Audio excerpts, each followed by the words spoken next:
খেলা ভালো হয়েছে এবং মোহনবাগানের পক্ষে খেলাটাকে সমতায় নিয়ে আসার যথেষ্ট সুযোগ ছিল, কিন্তু এটা ঠিক ইস্টবেঙ্গল অনেকদিন বাদে আবার জয়ের মুখ দেখে। তাহলে কি ওদের জন্য একটু ও লাভলিটা বলে দেবেন? আমার ও লাভলি ভালো খেলার জন্য, ভালো মারামারি হয়নি, শুরু করার জন্য, দর্শকদের জন্য ও লাভলিটা হয়ে যাক। ও লাভলি।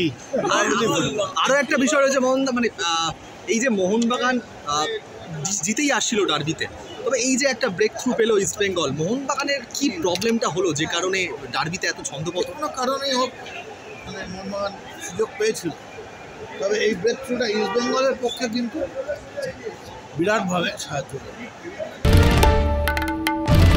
বাংলার আওয়াজ, বাঙালির আবেগ, জি 24 ঘন্টা।